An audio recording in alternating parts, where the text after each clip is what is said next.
Today's American Story with Bob Dotson comes from Kansas, where 4 girls in a small town discovered someone very special hiding in history's shadows.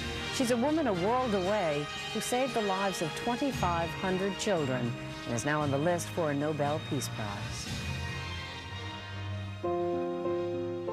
The keys to history's treasures are often found in unexpected places. This one turned up in a tiny Kansas town, unlocking a story half a world away. To my dear and beloved girls very close to my heart. Irena Sendler saved 2,500 children from the Nazi death camps during World War II. She saved her story 60 years for the first child who asked why she risked her life.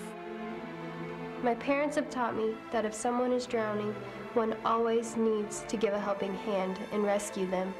Megan Stewart-Felt and her friends were putting together a play for their high school history club and found a brief mention of Mrs. Sendler. It's like it took a hold of us and we couldn't quit. We wanted to know more. We wanted to dig deeper. So they went to Poland to meet her. That's a beautiful picture. And this is the high school play she helped them write. Isaac, Hannah, this nice lady is going to take you someplace safe. In 1940, the Nazis walled off a neighborhood near Irena Sendler's home in Warsaw, pressed almost 500,000 people into an area the size of New York Central Park, with not enough food to keep them alive. 5,000 were dying each month. Sendler, a Catholic nurse, bluffed her way inside. We can walk right past the German officers. I lost no time on reflecting, knowing that I and my heart had to be there to come to the rescue. She's only 5 feet tall. She's less than 5 feet tall, yes. And she's walking out of the ghetto with gunny sacks and driving out hygiene trucks with babies sedated.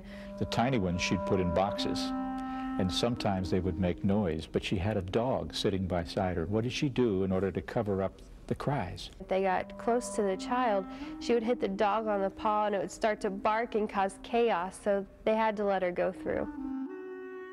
Children, take my hands.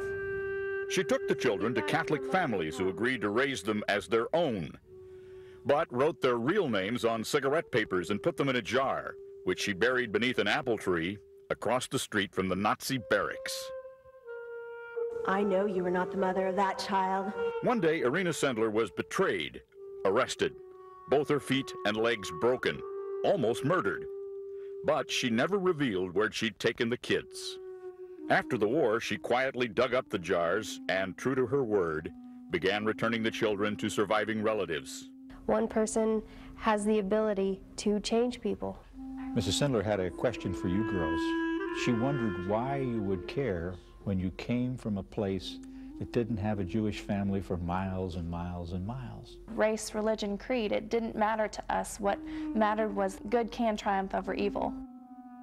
Mrs. Sendler bid them goodbye with a bit of advice. Become like the farmers back here in Kansas, she said. Don't sow seed for food, sow the seeds for good. And try to make that circle of good around you bigger and bigger every day. This will all end someday. So the curtain never came down on their little play. Sign your name, please. Not even after they graduated, got jobs, got married. We're trying to repair the world.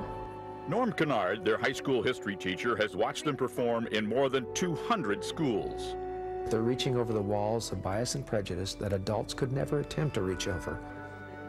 Telling the tale of a 97-year-old woman that might have been lost forever had it not been for some small-town kids intent on rescuing the rescuer's story. I can only follow the need of my heart. For today, Bob Dotson, NBC News, with an American Story in Uniontown, Kansas. Beautiful story.